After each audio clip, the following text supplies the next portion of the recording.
నమస్తే, welcome to Maneru news. ముందుగా bulletin headlines. త్వరలో పంచాయతీ ఎన్నికలు. జగిత్యాల జిల్లా పర్యటనలో మంత్రి సీతక్క స్పష్టీకరణ.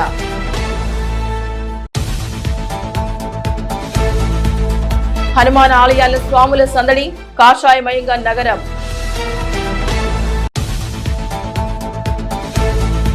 యువత పుస్తక పఠనం అలవర్చుకోవాలి. గ్రంథాలయాన్ని ప్రారంభించిన మహిళా కమిషన్ చైర్పర్సన్. డంపింగ్ యార్డ్ సమస్యకు బాధ్యులెవరు? పరిష్కారంపై దృష్టి సారించని అధికారులు. Welcome back. కాంగ్రెస్ పాలనలో సామాజిక న్యాయం జరుగుతుందన్నారు పంచాయతీరాజ్ శాఖ మంత్రి సీతక్క. జగిత్యాల జిల్లా పెగడపల్లి మండలంలో పర్యటించిన ఆమె పలు అభివృద్ధి కార్యక్రమాల్లో పాల్గొన్నారు. కీచిలాటపల్లిలో ఏర్పాటు చేసిన అభివృద్ధి పనులకు విప్ అడ్లూరి లక్ష్మణ్ కుమార్తో కలిసి ఆమె శంకుస్థాపన చేశారు. ఆ తర్వాత ఎల్లాపూరి గ్రామంలోని ఓ ప్రైవేట్ ఫంక్షన్ హాల్ ఏర్పాటు చేసిన సభలో పాల్గొన్నారు. సీతక్కను స్థానికులు గజమాలతో సత్కరించారు. అనంతరం నారసింహునిపేటలో తాండ్ర లక్ష్మి అనే పేద మహిళ ఇంట్లో ప్రభుత్వ ఇస్తున్న సన్నబియ్యంతో వండిన భోజనాన్ని తిన్నారు. ఈ సందర్భంగా ఆమె మాట్లాడుతూ బీసీ కులగణన ద్వారానే స్థానిక సంస్థల ఎన్నికలు ఆలస్యమయ్యాయని, త్వరలోనే ఆ ఎన్నికలను పూర్తి చేసి గ్రామాల అభివృద్ధి కోసం మరింత కృషి చేస్తామన్నారు. గ్రామాల్లో సర్పంచులు లేకపోవడంతో అభివృద్ధి కుంటుపడిందని ఆందోళన వ్యక్తం చేశారు. ప్రతి గ్రామం డెవలప్ జరగాలి, ప్రతి వ్యక్తి సామాజికంగా ఆర్థికంగా డెవలప్ జరగాలి, అభివృద్ధిలో జరగాలి అని మరి ఈరోజు మన రాహుల్ గాంధీ గారు కూడా మనం ఎంత ఉన్నామో వాళ్ళ జనాభాకు తగ్గట్టుగా నిధులు కేటాయించాలి, అప్పుడే పేదరికము మరి నిర్మూలించబడుతుంది అనే ఉద్దేశంతో ఈరోజు బీసీ కులగణన కూడా చేపట్టాలని, ఈ యొక్క కులగణన ఈరోజు కేంద్ర ప్రభుత్వం కూడా దేశమంతా చేయడానికి ముందుకు రావడం జరిగింది. ఆ రకంగా మన ప్రభుత్వము ఎప్పుడు కూడా సామాజిక న్యాయం పాటిస్తుంది.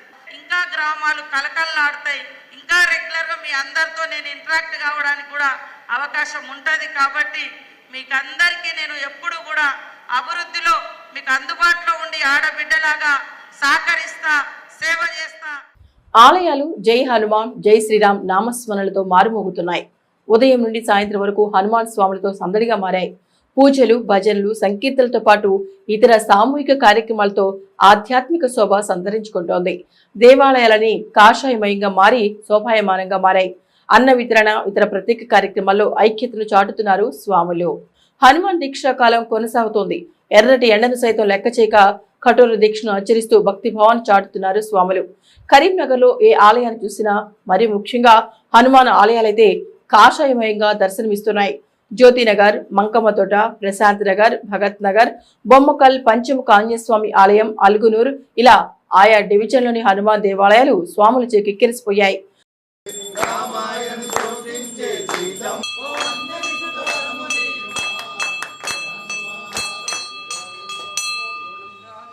దాదాపు 600 నుంచి 800 మంది స్వాములు రోజు వచ్చి హనుమాన్ భిక్ష స్వాములు అందరూ వచ్చి భిక్ష చేసి వెళ్తున్నారు. చాలా అద్భుతంగా జరుగుతుంది. ఇప్పటివరకు ఇది 14 సంవత్సరాలు ముగించుకొని ఇది 15వ సంవత్సరం. భక్తి శ్రద్ధలతో చాలామంది హనుమాన్ స్వాములు గత 15 సంవత్సరాల నుంచి ఇక్కడ గత 8 సంవత్సరాల నుంచి నేను ఇక్కడ హనుమాన్ దీక్షా స్వాములను చూస్తున్నా. 8 సంవత్సరాల నుంచి సేవా కార్యక్రమం చేస్తున్నాం. ఇక్కడ మన హిందూ ధర్మాన్ని పాటిస్తూ హిందూ ధర్మం అనేది ప్రతిరూపంగా చూపించుకుంటా చాలా భక్తి శ్రద్ధలతో మన హనుమాన్ స్వాములందరూ ఐకమత్యం, యూనిట్. ఇంత వెదర్లో, ఇంత ఎండలో చెప్పులు లేకుండా నడవడం అనేది అసాధ్యం. అలాంటిది మన భక్తులు సాధ్యంగా చూపించుకుంటున్నారు. మన భక్తాంజనేయ స్వామి దేవాలయంలో సంవత్సరంలో ప్రతిరోజు, ప్రతి ఒక్క వారం, ప్రతి ఒక్కటి జరుగుతూనే ఉంటుంది. ఏప్రిల్ 12 నుండి మే 22 వరకు హనుమాన్ దీక్షా కాలంగా కొలుస్తారు భక్తులు. కొందరు 21 రోజులు, మరికొందరు 41 రోజుల పాటు మాలాధారణ చేసి హనుమాన్ నామస్మరణలో గడుపుతారు. చిన్న పెద్ద హనుమాన్ జయంతి సందర్భంగా మాలాధరణ, మాల విరమణ లాంటివి చేస్తారు. ఉదయం ప్రాతకాలంలో ఆలయంలో ప్రత్యేక పూజలు, భజనలు, మధ్యాహ్నం భిక్ష, సాయంత్రం భజనలు, కీర్తనలు, ఇతర ఆధ్యాత్మిక కార్యక్రమాలు గడుపుతున్నారు. కొన్ని ఆలయాల్లో ప్రత్యేక కార్యక్రమాలు నిర్వహిస్తున్నారు.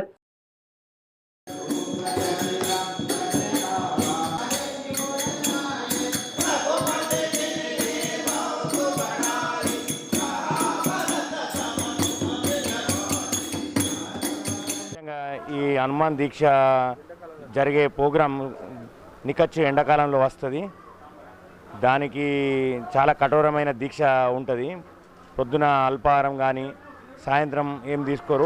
ఒకటేసారి ప్రాతకాలం 5 o'clock లేచి 6 గంటల వరకు అష్టోత్తరం, చాలీసా, దండకం పారాయణం చేస్తూ అభిషేకం, పంచామృత అమృత అభిషేకము, నెక్స్ట్ జపము, సాష్టాంగ నమస్కారాలు చేసుకుంటూ మా దినచర్య ప్రారంభమవుతుంది. తర్వాత మధ్యాహ్నం 12 నుంచి 1 మధ్యలో భిక్ష స్వీకరిస్తాం. రాత్రి మళ్ళా భజన, మళ్ళీ యథావిధిగా స్నానానంతరం ఈవినింగ్ 6 గంటలకు మళ్ళీ యథావిధిగా చాలీసా, దండకం, అష్టోత్తరాలు పూజ చేసుకొని లైట్గా ఏదైనా తేనేటి పాలు పండ్ల రూపకంగా తీసుకొని ఇలా మాకు దీక్షలు కొనసాగుతుంటాయి. యాత్ర చేసే స్వాములకు మేము స్వయాన వాళ్లకు 40 నుంచి 50 మంది వరకు పాదయాత్ర చేసే స్వాములకు మేము మొబైల్ వెహికల్లో తీసుకుపోయి వాళ్ళకు అన్నప్రసాదం వితరణ మా అన్నదాన సత్రం నుంచి కూడా చేసుకుంటాం. స్వామి నగరంలోని మంకమ్మతోట భక్తాంజనేయ స్వామి దేవాలయంలో ప్రత్యేక కార్యక్రమాలు కొనసాగుతున్నాయి. ఇందులో భాగంగా 14 ఏళ్లుగా అన్నదాన సేవా సమితి ఆధ్వర్యంలో మధ్యాహ్నం అన్న వితరణ చేస్తున్నారు. సుమారు 500 మంది స్వాములు ఇతర భక్తులకు అన్నప్రసాదం అందిస్తున్నారు. సాయంత్రం వేళల్లో నాగవెల్లి దళార్చన, సుందరకాండ నృత్య ప్రదర్శన, హనుమాన్ చాలీసా పారాయణం, రథోత్సవం లాంటి వేడుకలు ప్రతి సంవత్సరం నిర్వహిస్తున్నారు. గత 14 సంవత్సరాల నుంచి 14 సంవత్సరాలు పూర్తి చేసుకున్నాం. ఇది 15వ సంవత్సరం. అంటే ప్రతి సంవత్సరం చిన్న హనుమాన్ జయంతి నుంచి మొదలై పెద్ద హనుమాన్ జయంతి వరకు 41 డేస్ అన్నప్రసాద వితరణ, హనుమాన్ దీక్ష భక్తులకు, ఆ తర్వాత ఉన్నటువంటి ఇక్కడ స్వాములకు కూడా, నార్మల్ పీపుల్కి కూడా మేము అన్నప్రసాద వితరణ అందిస్తాం. మే 22వ తారీఖు గురువారం అయిపోతుంది. ఆ రోజు కూడా మా దగ్గర పెద్ద సంఖ్యలో పాల్గొంటారు. సుమారు 3000 మంది నుంచి 4000 మంది వరకు పంచామృత అభిషేకం, తర్వాత హోమం, తర్వాత దీక్షా విరమణ కూడా ఇక్కడ కంప్లీట్ చేస్తారు. ఇప్పుడు ఇక్కడ 41 డేస్ వేస్తారు, 21 డేస్, ఈ 2 కూడా అయిపోయినాయి. 11 డేస్ మొన్న 2వ తారీఖు నుంచి 11 డేస్ దీక్షలు ప్రారంభమయ్యాయి. తర్వాత ఏకాదశ దీక్ష కూడా ఉంటుంది. అంటే జయంతి రోజు ఒక్కరోజు వేసుకుంటారు మాతా స్వాములు, కొంత వీలు కానోళ్ళు ఆ ఫుల్ డే వేసుకొని రాత్రి జయంతి అయిపోగానే దీక్ష ముగుస్తుంది. వాళ్ళు వచ్చే ముందు మాకు ఇన్ఫర్మేషన్ ఇస్తారు. వాళ్ళు పాదయాత్ర మా కరీంనగర్ బార్డర్ ఎంటర్ అయ్యి వాళ్ళు కొండగట్టుకు రీచ్ అయ్యేంత వరకు కూడా మేము బాధ్యత తీసుకొని వాళ్ళకు అన్నప్రసాదం ఇక్కడి తీసుకెళ్ళి వాళ్ళకు వడ్డిస్తున్నాం. లాస్ట్ టైం కూడా చేసాము, ఈసారి కూడా కొంతమంది స్వాములకు చేశాము. రాబోయే స్వాములకు కూడా మేము మే 22 వరకు కూడా అందించడానికి సిద్ధంగా ఉన్నాం. ఇలా ఆయా హనుమాన్ దేవాలయాల్లో అన్న వితరణ, ఇతర ఆధ్యాత్మిక వేడుకలు కొనసాగుతున్నాయి. నగరంలో 20,000 మందికి పైగానే ఆయా ఆలయాల్లో హనుమాన్ మాలాధారణలో స్వాములు ఉన్నట్లు తెలుస్తోంది. ఈ నెల 22న హనుమాన్ పెద్ద జయంతి సందర్భంగా నగరంలో భారీ ర్యాలీ, ఇతర వేడుకలు నిర్వహించనున్నారు. కరీంనగర్ సప్తగిరి కాలనీ కోదండ రామాలయంలో వికాస తరంగిణి ఆధ్వర్యంలో సమ్మర్ క్యాంప్ కొనసాగుతోంది. ఈ నెల 4న ప్రారంభమైన శిక్షణా కార్యక్రమాలు 18వ తేదీ వరకు కొనసాగుతున్నాయి. పిల్లలకు భగవద్గీత, శ్లోకాలు, సంగీతం, మోరల్ వాల్యూస్ పై, యోగపై శిక్షణ అందిస్తున్నారు. రిటైర్డ్ ఎంఆర్ఓ శ్రీహరిరెడ్డి, మాజీ కార్పొరేటర్ తుమ్మల రమేష్ రెడ్డి తదితరులు ప్రోత్సాహాన్నిస్తున్నామన్నారు. చిన్నారులకు ఉపాధ్యాయులు శ్రీదేవి చక్కన శిక్షణ ఇస్తున్నారు. సుమారు 100 మంది చిన్నారులు ఇందులో పాల్గొంటున్నారు. శ్రీ చిన్నజీయర్ స్వామి ఆదేశం మేరకు పిల్లల్లో మంచి ప్రవర్తన తీసుకొచ్చేందుకు ఇలాంటి శిక్షణా కార్యక్రమాలు నిర్వహిస్తున్నట్లు శిక్షకురాలు శ్రీదేవి తెలిపారు. చిన్నతనంలోనే వాళ్ళకి నేర్పించాల్సినటువంటి మంచి విషయాలు, మోరల్ వాల్యూస్, నైతిక విలువలు వాళ్ళకి నేర్పించాలి. అవి ఎక్కడ నేర్చుకోవాలి నిజానికి అంటే అమ్మా నాన్న, అమ్మమ్మ, తాతయ్యలు ఇలాంటి వాళ్ళ దగ్గర నేర్చుకోవాలి, వాళ్ళే నేర్పించాలి. కానీ ఎవరికి సమయం లేక నేర్పించలేకపోతున్నారు. ఇంకా స్కూల్ విషయానికి వస్తే అందరికీ తెలిసిన విషయమే, మార్క్స్, ర్యాంక్స్ వీటి మీద పెట్టినంత శ్రద్ధ విలువల పైన పెట్టడం లేదు. శ్రీ చిన్నజీయర్ స్వామి వారు తెలియజేసిన విషయం ఏంటంటే, కనీసం సమ్మర్ హాలిడేస్లోనైనా విద్యార్థులకి మనం మోరల్ వాల్యూస్ కనుక చెప్పినట్టయితే వాళ్ళు ఫ్యూచర్లో వాటిని ఆచరించి మంచి మార్గంలో నడుచుకోగలుగుతారు. ఆ విధంగా మనం ఒక మంచి సేవ చేసినట్టుగా ఉంటుంది అనే విషయాన్ని వారు తెలియజేశారు. వారి అనుగ్రహంతో మేము ఈ 15 రోజులు సమ్మర్ క్యాంపు నిర్వహిస్తున్నాము. మన కరీంనగర్లో 5 చోట్ల ఈ ప్రజ్ఞా సమ్మర్ క్యాంపు నిర్వహించబడుతుంది. మీకు అనువైనటువంటి ప్లేస్లో మీరు పిల్లల్ని పంపించి వాళ్ళకి మంచి విషయాలు నేర్చుకునే అవకాశాన్ని కల్పిస్తారని తెలియజేస్తున్నాం. రాజన్న సిరిసిల్ల జిల్లా వేములవాడ శ్రీ రాజరాజేశ్వర స్వామి అనుబంధ బత్తి పోచమ్మ దేవాలయానికి భారీగా తరలివచ్చారు భక్తులు. నెత్తిన బోనంతో కుటుంబ సమేతంగా ఆలయానికి వచ్చిన భక్తులు అమ్మవారికి నైవేద్యం సమర్పించి కళ్ళు శాఖ పోసి మొక్కులు చెల్లించుకున్నారు. నిన్న సోమవారం స్వామివారిని దర్శించుకొని ఇక్కడే విడుదల చేసిన భక్తులు మంగళవారం పోచమ్మ తల్లిని దర్శించుకొని మొక్కులు చెల్లించుకొని తిరుగు పయనమయ్యారు భక్తులు. పెద్దపల్లి జిల్లా ఎలిగేడు మండలం శివపల్లిలో 2,40,00,000 రూపాయలతో బీటీ రోడ్డు పనులను శంకుస్థాపన చేశారు ఎమ్మెల్యే చింతకుంట విజయ రమణారావు. ఈ సందర్భంగా ఆయన మీడియాతో మాట్లాడుతూ గత బీఆర్ఎస్ 10 సంవత్సరాల పాలనలో అభివృద్ధి చెందలేదన్నారు. గ్రామాల్లో రోడ్లు అస్తవ్యస్తంగా ఉండేవన్నారు. తమ రేవంత్ సర్కార్లో అభివృద్ధి సంక్షేమం జోడెట్లలా ముందుకు సాగుతున్నట్టు తెలిపారు. వేసిన రోడ్లపైన రైతులు కేజీ వీల్స్ నడపకుండా చూసుకోవాలని సూచించారు. ఈ కార్యక్రమంలో కాంగ్రెస్ నాయకులు Duggyala Santosh Rao, Murali, Eligaid single window chairman Gopu Vijayabhaskar Reddy, పలువురు నాయకులు ప్రజాప్రతినిధులు పాల్గొన్నారు. పిఆర్ రోడ్ల నుండి శివపల్లి గ్రామం నుండి నరసాపల్లి మెయిన్ రోడ్ వరకు రాజీవ్ రాజా వరకు 2,40,00,000తోని శాంక్షన్ తీసుకోవడం జరిగింది. మరి దానికి సంబంధించి ఈరోజు ఆ పనులను కూడా మనం ప్రారంభించుకోవడం జరుగుతూ ఉంది. ఈ ఎండాకాలంలో మరి ఇప్పుడైతేనే పొలాలు కోసి ఉన్నాయి కాబట్టి మరి గతంలో కూడా ఈ 3 బార్ల నుండి అంటే భూలక్ష్మి నుండి 3 బార్ల నుండి మరి చెరువు వరకు, చెరువు నుండి నరసాయపల్లి వరకు ఇది గొలుసుతోవ. దానికి సంబంధించి త్వరలోనే జిల్లా కలెక్టర్ గారితో మాట్లాడి అన్ని మండల కేంద్రాల మరి ట్రాక్టర్ యజమాన్యాన్ని, ఎందుకంటే ఇవాళ కోట్ల రూపాయలతోని మనం రోడ్లు ఎత్తా ఉన్నాం. ఆ వేసేటువంటి కోట్ల రూపాయలతో వేసేటువంటి రోడ్లు మరి కేవలం 1000 రూపాయలు పెడితే నట్టు ఫీడ్ చేసుకుని పోతే రోడ్ ఖరాబ్ కాకుండా ఉంటుంది. ఇది అందరూ బాధ్యత వహించవలసినటువంటి అవసరం ఉంది. ఎందుకంటే ఇవాళ మనం వేసుకునేటువంటి రోడ్లు ఒకసారి రోడ్ ఎత్తే కనీసం ఒక 5-6 సంవత్సరాలన్నా చెక్కు చేరకుండా ఉండాలి. రాజన్న సిరిసిల్ల జిల్లా వేములవాడ శ్రీ రాజరాజేశ్వర స్వామి ఆలయంలో ఆలయ ఉద్యోగుల కమిటీని ఎన్నుకున్నారు. అధ్యక్షులుగా కూరగాయల శ్రీనివాస్, ఉపాధ్యక్షులుగా చంద్రగిరి శరత్, రామకిషన్ రావు, వాసాలమరి గోపి, పెంటా శ్రీనివాస్, ప్రధాన కార్యదర్శిగా వంశీ మోహన్, కోశాధికారిగా గట్టు గౌతమ్, సహాయ కార్యదర్శులుగా పూజిత, సుశీల్, టి సంతోష్, ఆర్గనైజింగ్ సెక్రటరీగా బొర్సు మహేష్, ప్రచార కార్యదర్శిగా సగ్గు దిలీప్, గౌరవ సలహాదారులుగా బ్రహ్మనగారి శ్రీనివాస్, వెల్ది సంతోష్, వెంకటయ్యలతో పాటు కార్యవర్గాన్ని ఎన్నుకున్నారు. ఈ సందర్భంగా కార్యవర్గానికి శుభాకాంక్షలు తెలిపారు ఉద్యోగులు. తమ సంక్షేమం కోసం నిరంతరం కృషి చేయాలని కోరారు. ఉద్యోగుల ప్రతి సమస్యను సొంత సమస్యగా భావించి నెరవేర్చే దిశగా ఈ యూనియన్ పనిచేస్తుందని, యూనియన్ కు ఉద్యోగులందరూ పూర్తి సహకారం అందించాలని అధ్యక్షులు కోరారు. వ్యవస్థ గురించి మాట్లాడుకోవాలి. మనం పర్సనల్గా కూడా మనం దీనిలో ఈ యూనియన్ ద్వారా మనం మనకైనా సమస్యలు ఉంటే వాటికి తీర్చుకోవడానికి కృషి చేయాలి. ముఖ్యంగా మనం దేవాలయం గురించి మాట్లాడుకోవాల్సి ఉంటుంది. ఇప్పుడు మనం ఇక్కడ ఫస్ట్ వీళ్ళకు పరీక్ష ఏంటంటే ఫస్ట్ వీళ్ళు తీర్మానం చేయవలసింది, కమిటీ ద్వారా తీర్మానం చేయవలసింది ఏంటంటే ప్రతి వింగ్లో పాకిస్తాన్ ఉగ్రవాద చర్యను నిర్మూలించాలంటే దేశంలో ఉన్న అన్ని వర్గాలతో మన ప్రభుత్వం చర్చించి ఏకాభిప్రాయం సాధించాలని సూచించారు డెమోక్రటిక్ ఫోరం అధ్యక్షులు కొరివి వేణుగోపాల్. కరీంనగర్లోని తన నివాసంలో ఆయన మీడియాతో మాట్లాడారు. పాకిస్తాన్ ఆది నుండి హింస ప్రేరేపిత దేశమని, భారత్పై అనేక సార్లు కుట్రలకు తెరలేపిందని గుర్తు చేశారు. ప్రస్తుత క్లిష్టకాలంలో భారత్లోని అన్ని శక్తులు ఏకం కావాల్సిన అవసరం ఉందని తెలిపారు.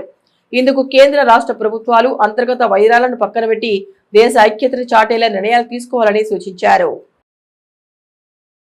ఏప్రిల్ 22 తారీఖు నాడు పహల్గాంలో ఉగ్రవాద దాడి జరిగిన తర్వాత ఇటు భారతదేశం అటు పాకిస్తాన్ మధ్యలో ఒక యుద్ధ వాతావరణం అనేటువంటిది ఏర్పడ్డది. 24వ తారీఖు నాడు ఏర్పడ్డప్పుడు హోం మంత్రిత్వ శాఖ ఇచ్చినటువంటి వివరాలు ఏందనంటే జూన్ 2014 నుంచి మే 2024 వరకు 1643 ఉగ్రవాద సంఘటనలు సంభవించినాయి పాకిస్తాన్ ద్వారా. అయితే ఇప్పుడు భారతదేశం ముంగట ఉన్నటువంటి సవాల్ మనకేంటిది? 140 కోట్ల మంది భారతీయుల ముందట ఉన్నటువంటి సవాల్ ఏంటంటే మన అంతర్గత సమస్యలను మనం పరిష్కరించుకుంటూ ఈ పాకిస్తాన్ ప్రేరేపిత తీవ్రవాదాన్ని, పాకిస్తాన్ సమస్యను మనం పరిష్కరించుకోవాల్సినటువంటి బాధ్యత మనకున్నది. దేశంలో ఉన్నటువంటి అన్ని రాజకీయ పార్టీలు, అన్ని రాజకీయ ఉద్యమాలు, అన్ని సామాజిక ఉద్యమాల యొక్క ఏకాభిప్రాయ సాధన అనేటువంటిది దీంట్లో అవసరము. అందరితోని మంతనాలు జరిపి ఒక ఏకాభిప్రాయ సాధన తీసుకొని ఈ సమస్యను ఎట్లా పరిష్కారం చేయాలి, ఏ లెవెల్లో దీనికి పరిష్కారం చేయాలనేటువంటి ఒక ఆలోచన కేంద్ర ప్రభుత్వం చేయాలనేటువంటిది ప్రజామిత్ర ప్రోగ్రెసివ్ డెమోక్రటిక్ ఫ్రంట్ ఈ కేంద్ర ప్రభుత్వానికి మేము విజ్ఞప్తి చేస్తాం. కరీంనగర్ ఫిలిం భవన్లో జిల్లా తెలంగాణ రచయితల వేదిక ఉమ్మడిశెట్టి లిటరసీ ట్రస్ట్ అనంతపురం వారి సంయుక్తంగా ఉమ్మడిశెట్టి సాహిత్య పురస్కారాల సభ జరిగింది. ఈ కార్యక్రమానికి ముఖ్య అతిథిగా కేంద్ర సాహిత్య అకాడమీ అవార్డు గ్రహీత డాక్టర్ నలిమేల భాస్కర్ హాజరై మాట్లాడారు. మనిషికి చిటికెడంత ప్రేమ అవసరమని, అలాంటి ప్రేమ సాహిత్యం ద్వారా అందరికీ చేరవేయాలన్నారు. ట్రస్ట్ వ్యవస్థాపక అధ్యక్షుడు రాధయ్య గత 37 సంవత్సరాలుగా పురస్కారాలను అందిస్తున్నట్టు చెప్పారు.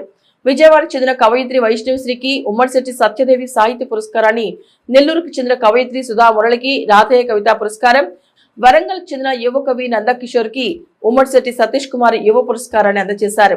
ఈ కార్యక్రమంలో రాజయ్య, సాహిత్య శిష్యులు శంకర గోపాలయ్య, డాక్టర్ సునీల్, సిద్ధార్థ, బెంగళూరుకు చెందిన కవయిత్రి మానస చామర్తి అవార్డు గ్రహీతల పుస్తకాలను సమీక్షించారు. ఇందులో కవి జనగాని యుగంధర్ మొదటి కవితా సంపుటి ఇదేమి యుద్ధం పుస్తకాన్ని ఆవిష్కరించారు.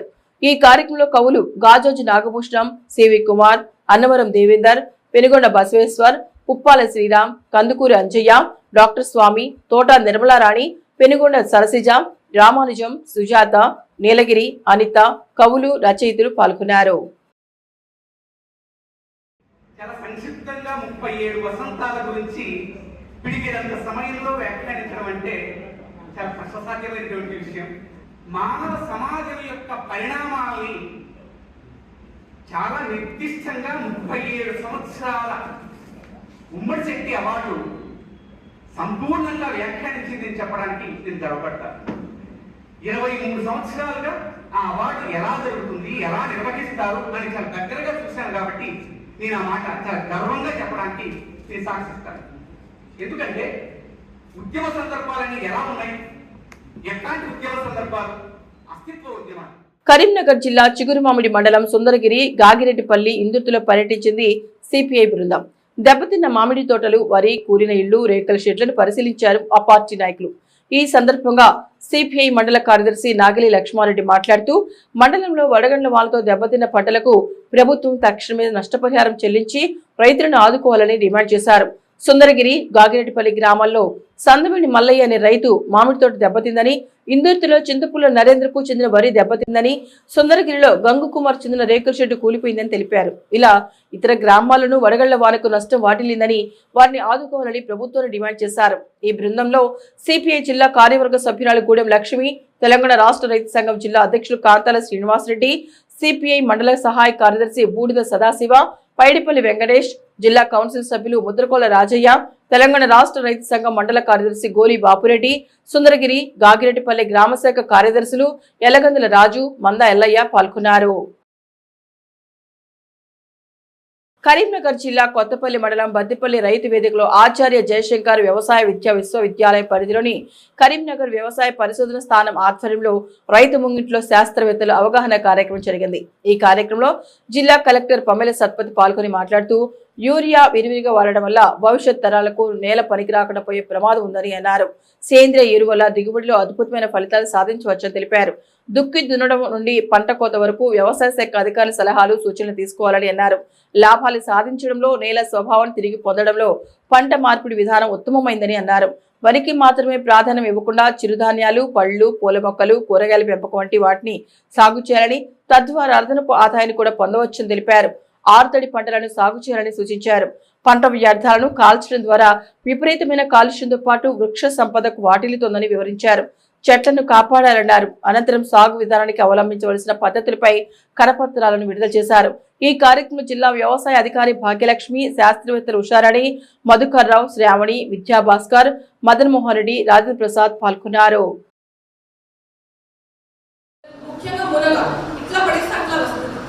ప్రతి పొలం చుట్టూ అంతా మునగా ఉండాలి. దాని నుంచి కూడా మీకు లాభం వస్తుంది. దాని నుంచి కూడా మీరు దాన్ని అమ్మొచ్చు. మీకు సూపర్ ఫుడ్. చాలా మంది మహిళలకి ఈరోజు రక్తం మిగతా ఉంటుంది, కానీ మునగా తినరు. కానీ మునగ వల్ల చాలా లాభం ఉంటుంది. దయచేసి మీరు ఇలాంటి చెట్టులు వేసుకుంటే మీకు నష్టం కూడా జరగవు, లాభమే జరుగుతుంది. ఏదైనా వేరే జీవాలతో బతుకుంటే ఒక్కవేళ నష్టం జరిగినా కూడా పిచ్చుక మనకి ఎంత నష్టం చేస్తుంది, ఇంకా అంతే జరుగుతుంది. లాభం ఎంత చేస్తుంది, ఎంతో. సో కాబట్టి దయచేసి అందరూ గమనించాలి, చెట్లు నాటిస్తారా కాదా అది తర్వాత విషయం, కానీ అట్లీస్ట్ ఈ ఎండాకాలంలో మీరు అగ్గిపెట్టి చెట్లు చంపకూడదు అని నా విజ్ఞప్తి. కరీంనగర్ నడి రోడ్డునున్న డంపింగ్ యార్డ్ సమస్యకు బాధ్యులెవరు? 4 లక్షలకు పైగా మెట్రిక్ టన్నుల చెత్త పోరుకుపోవడానికి కారకులెవరు? మానేరు రివర్ ఫ్రంట్ నిర్మాణంకు ముందే ఎందుకు తొలగించలేదు? బయో మైనింగ్ ప్లాంట్ కేటాయించిన 16 కోట్లు ఎటు వెళ్లాయి? రీసైక్లింగ్ ఉట్టి మాటేనా? ప్రస్తుతం డంపింగ్ యార్డ్ను తొలగించేదెవరు, ఎలా అనేక ప్రశ్నలకు సమాధానాలు దొరకని పరిస్థితి నెలకొంది. నిత్యం పొగమంటలతో దినముక గండంగా గడుపుతున్న బాధితుల ఆందోళనపై మానేరు ప్రత్యేక కథనం. కరీంనగర్లోని డంపింగ్ యార్డ్ సమస్య ఇప్పుడు హాట్ టాపిక్ గా మారింది. రాత్రి పగలు తేడా లేకుండా ఎగిసిపడుతున్న మంటలు, దుర్వాసనతో కూడిన పొగ నగర వాసులను ఊపిరాడనీయకుండా చేస్తోంది. సంవత్సరాలుగా అనేక అవస్థలు, రోగాల బారిన పడి నెట్టుకొస్తున్న జనం ఇక భరించలేని దుస్థితిలో రోడ్డెక్కారు. పిల్లా పాపలతో కలిసి ఆందోళన బాట పట్టారు. ఏదో ఒక రోజుతో సరిపెట్టకుండా గత 10 రోజులుగా ప్రతిరోజు నిరసన కార్యక్రమాలు చేస్తూనే ఉన్నారు. అయినా అధికార యంత్రంలో కదలిక లేకుండా పోయింది.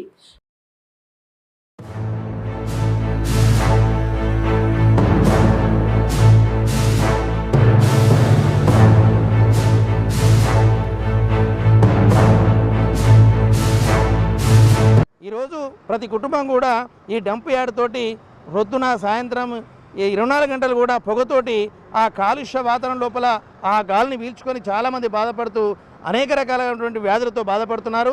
కాబట్టి ఇట్టి విషయాన్ని ప్రభుత్వానికి తెలియపరచడానికి కరీంనగర్ నది మధ్యన మానేరు తీరాన 8 ఎకరాల విస్తీర్ణంలో ఉన్న డంపింగ్ యార్డ్ తొలగింపు సవాలుగా మారింది. ఇందులో ప్రస్తుతం 3 నుండి 4 లక్షల మెట్రిక్ టన్నుల వరకు పేరుకుపోయింది.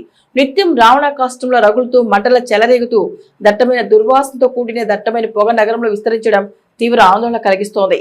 గతంలో కొద్ది డివిజన్లకే పరిమితమైన ఈ సమస్య ఇప్పుడు నగర వ్యాప్తంగా విస్తరించింది.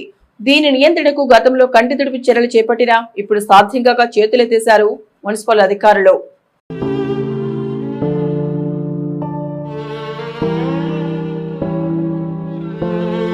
అనారోగ్యాలకు కారణమైనటువంటి ఈ డంప్ యార్డ్ను వెంటనే తొలగించాలని మేము సమిష్టిగా దాదాపు 10,000 మంది 15,000 మంది దీనివల్ల నష్టపోతున్నారు.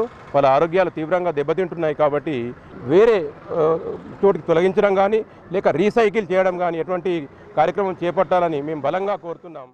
ఈ డంపింగ్ యార్డును నియంత్రించే అవకాశాలున్నా ఆ దిశగా ఏ పాలకవర్గం కూడా చర్యలు చేపట్టలేదు. నగరంలోని 60 డివిజన్ల నుండి స్వచ్ఛ ఆటోలు, ట్రాక్టర్ల ద్వారా చెత్తను సేకరిస్తూ డంపింగ్ యార్డుకు తరలిస్తున్నారు. ఆయా నివాసాల నుండి తడి, పొడి చెత్తను వేరువేరుగా సేకరించడం లేదు. దీనికి తోడు ప్లాస్టిక్, ఇతర వ్యర్థాలు, జంతు కళేభారాలు సైతం అట్లే ఆటోలు, ట్రాక్టర్లో పడేస్తున్నారు. ఇలా రోజుకి 180 మెట్రిక్ టన్నుల చెత్తను నేరుగా డంపింగ్ యార్డుకు తరలిస్తున్నారు. ఇలా 4 లక్షలకు పైగా మెట్రిక్ టన్నుల చెత్త గుట్టలా తయారైంది. ఇంత నిర్లక్ష్యంలోనూ గతంలో శానిటేషన్ లో కరీంనగర్ శానిటేషన్ అవార్డు, రివార్డులు సాధించడం విశేషం.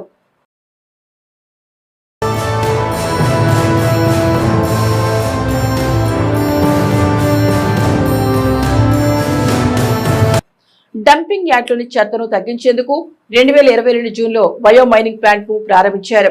ఇందుకు స్మార్ట్ సిటీ నిధుల నుండి 16.50 కోట్లు కేటాయించారు. ఇందుకు 2 యంత్రాలు ఏర్పాటు చేసిన ఫలితం శూన్యం. సంవత్సరంలోపే డంపింగ్ యార్డ్లోని చెత్త నిల్వలను పూర్తిగా శుద్ధి చేయాల్సి ఉండగా ఇప్పటి వరకు కనీసం 40,000 మెట్రిక్ టన్నులు కూడా శుద్ధి చేయలేకపోయారు నిర్వాహకులు. ఈ ప్లాంట్ తో చెత్త శుద్ధీకరణ అసాధ్యమని తేలిపోయింది. అయినా మున్సిపల్ యంత్రాంగం ఇప్పటి వరకు ఎలాంటి చర్యలు చేపట్టలేకపోయింది. పనికి రాకుండా నిర్భయంగా నిలిపివేసిన రీసైక్లింగ్ మిషన్ ఇది ఒకటి. ఇప్పుడు ఈరోజు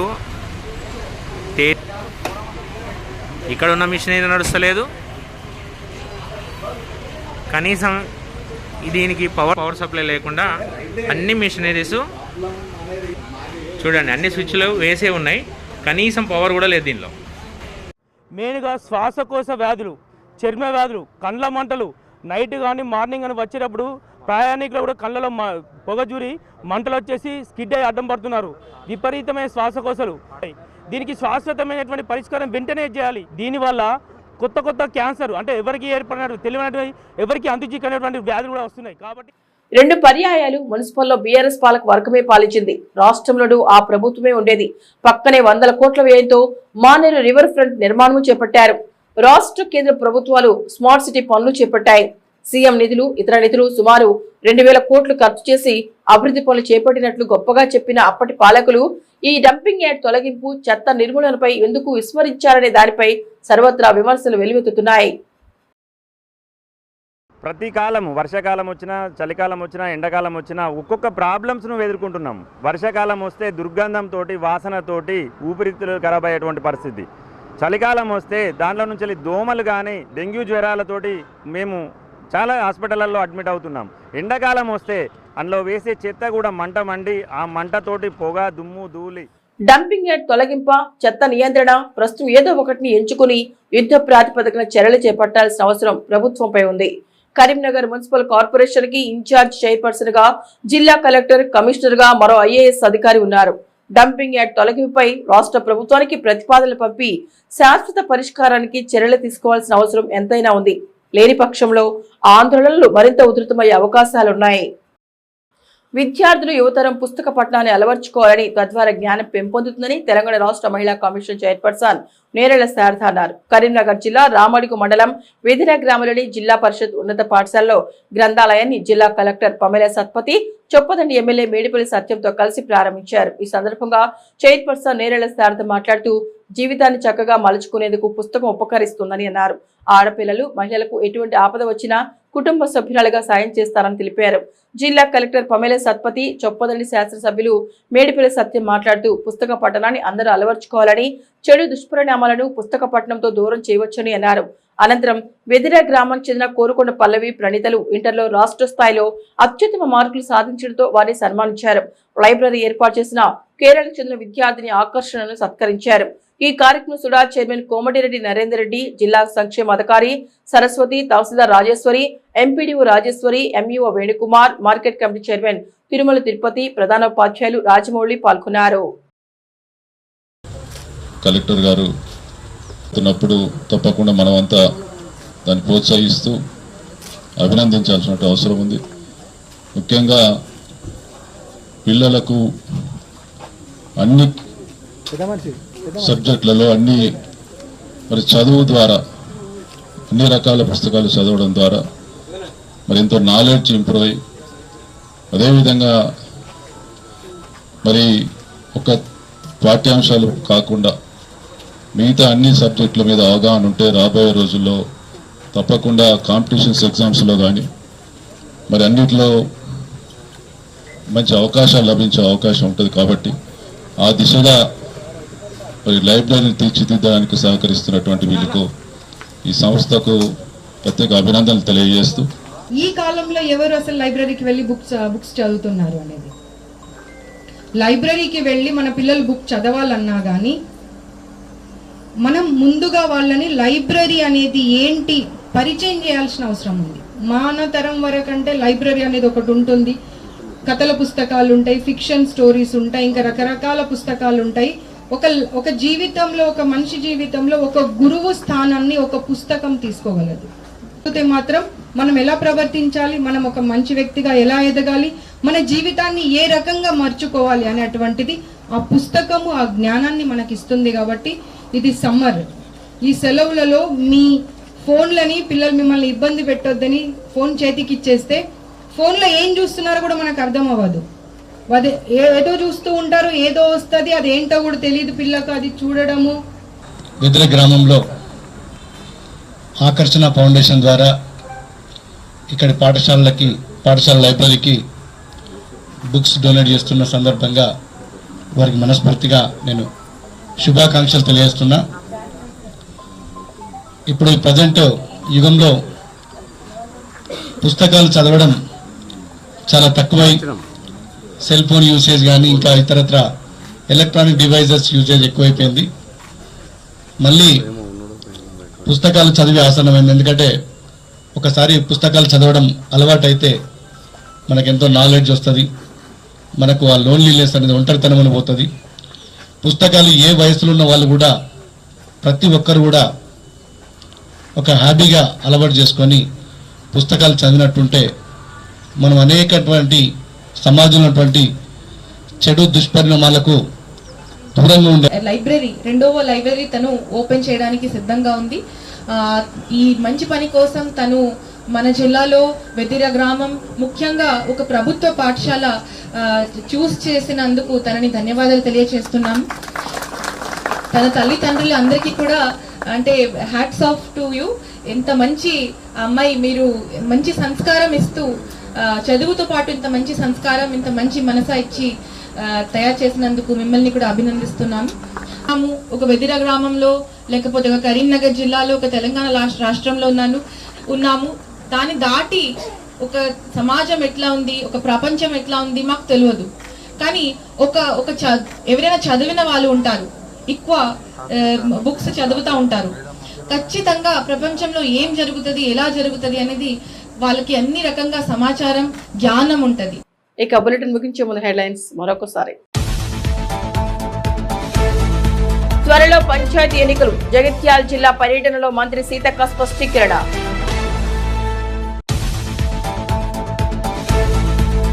హనుమాన్ ఆలయాల స్వాముల సందడి, కాషాయమయంగా నగరం.